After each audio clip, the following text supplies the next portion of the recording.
You know, because this is what our children need. I believe that we have to teach them who they really are so they can know who they are now, so that way they can actually develop themselves to who they need to be.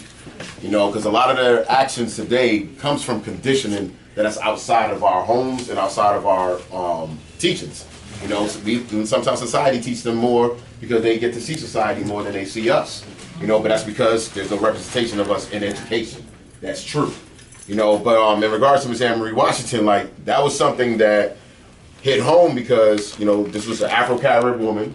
You know, I'm a son of Afro-Caribbean parents, and when I looked at her, I seen our community. I seen the cry out for the injustice, because this was blatantly a hate crime. You know, but they didn't try not to classify it as a hate crime. They were like, oh, it's an attempted robbery. Yeah. And we had to make it clear, the only attempt of robbery was the attempt of robbing her life from her. You know, so we had to put pressure on the NYPD. We had to put pressure on the DA to let them understand that this is a hate crime and it needs to be investigated as so. Right. But the thing I didn't like about it, yes, we got justice, but it took for this man to attack an off-duty police officer in order for them to arrest him. But yet he attacked two other people. Matter of fact, he attacked the off-duty officer prior to her, and then attacked a patient at a mental health institution the day after as well. So he was going on a rampage, but yet we weren't getting no updates until we started putting fire to their feet. You know, and as somebody like myself, you know, I was raised, you know, to be very vigilant in what I do. To be, you know, to take the issues of our community very serious. Right. You know, I was raised in the church, you know, but also my mother always told me you need to educate yourself in order to know who you are and who you represent. And I carry this into my city council race because, you know, somebody said it prior about the fact of just because they look like us doesn't mean they surely gonna represent us. So I always tell people, not every skin is kin. And we need to be very, very vigilant about that. Because I've stepped up on the front lines of many movements, you know, with things that happen, you know, in regards to with the young men with fear evasion the other day, you know, in regards to the kids in the subway with them getting punched by this officer, but there's no accountability. But these are the things that we step up for too. But everybody thinks that it's only the elected officials that's supposed to do this.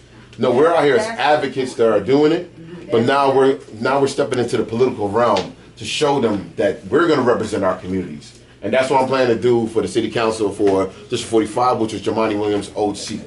You know, I even held Jamani feet to the fire at times because I had to make sure that he be returned back to the advocate that I knew him as. And no longer be persuaded by developers and be persuaded by, you know, other electoral powers.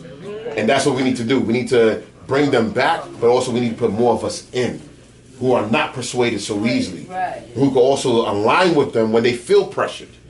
You know, so as the future elected official, this 45, which is Flatbush, East Flatbush, Midwood, Marine Park, Kensington, and also Flatlands.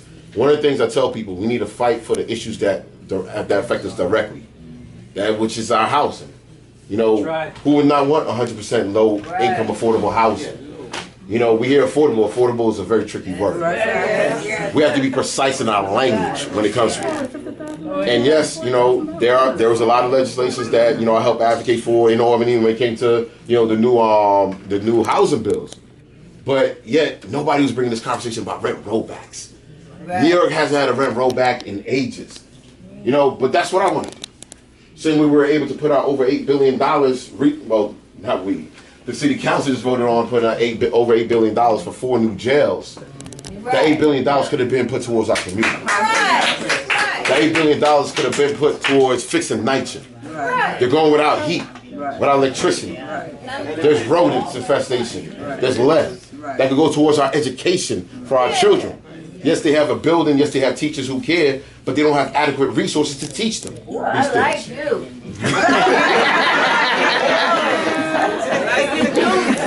You know, but I tell people, you know, in this fight we have to call on those who are before us. So we have to call on, you know, those who spoke up for us in the beginning. You know, like Rosa, you know, like Shirley Chisholm, like Malcolm, like Martin. Exactly. We have to make them present to this day because what they want to do, they want to make sure that we forget where we came from, so that way we can't upbring the youth to where they need to be.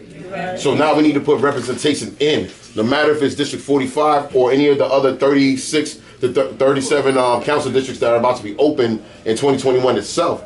We need to make sure that we put people like us in to represent us. That's the only way we're going to have our demands met, is by people who understand the issues of our communities. That's right. Thank you for letting me. What's your name? Yes.